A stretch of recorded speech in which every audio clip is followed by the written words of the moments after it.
Assalamu alaikum wa rahmatullahi wa barakatuhu. Kamar yadda kuke gani sama wannan TikTok da kuke gani, TikTok ne Emmanuel Macron ya hau live. Kamar yadda muke buɗe live muna magunguna. Yanzu Emmanuel Macron ya koma ɗan TikTok. Duk da kuɗaɗen da ƙasar Faransa take kashewa akan RFI, akan France 24, akan FAI da sauransu.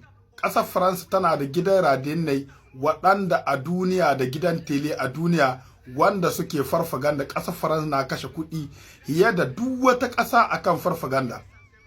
Jiya kwatsam sai Emmanuel Macron ya buɗe live. Emmanuel Macron ya buɗe live ne akan yana kira ga cewa ƙasar Rasha ta amshe musu amfaninsu na ƙasashen Afirka. Ta samu 'yan Afirka matasa a kanunsu da cewa su tashi su ƙi Faransa.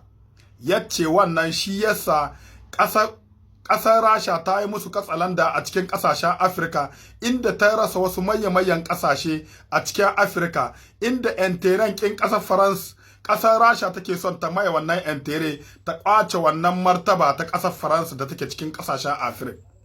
Emmanuel Macron ya buɗe live. Kamar yadda muke buɗe live ne, muna kira ga aso ƙasashenmu, aso shugaban ƙasar mai daraja Abdurrahman Chani.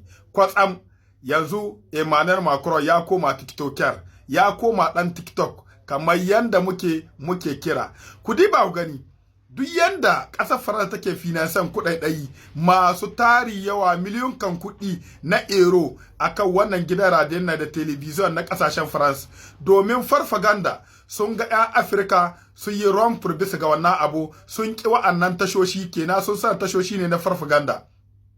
Yanzu Emmanuel Macron ya hito ga hili, ya koma ɗan TikTok, kamar yadda kuka gani bisa ga wannan kwantuna shi ne gashi nan Emmanuel Macron. Jiya live ya buɗe 20 ga watan Fabrairu na 2025.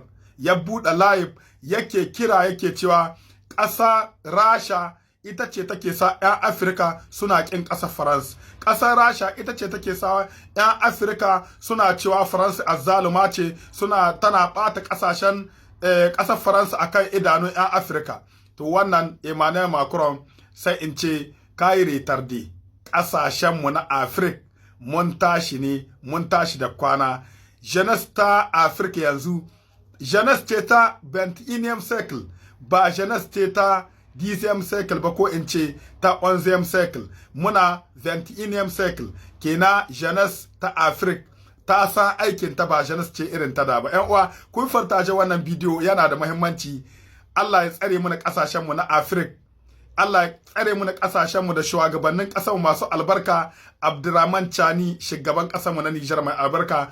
Abdurrahman Chani, shugaba mai albarka. Ibrahim Traoré de Burkina Faso. Assimi Goïta, General des Armées. Duka muna fata alkhairi. 'Yan uwa, ku fartajen bidiyo wannan yana da muhimmanci.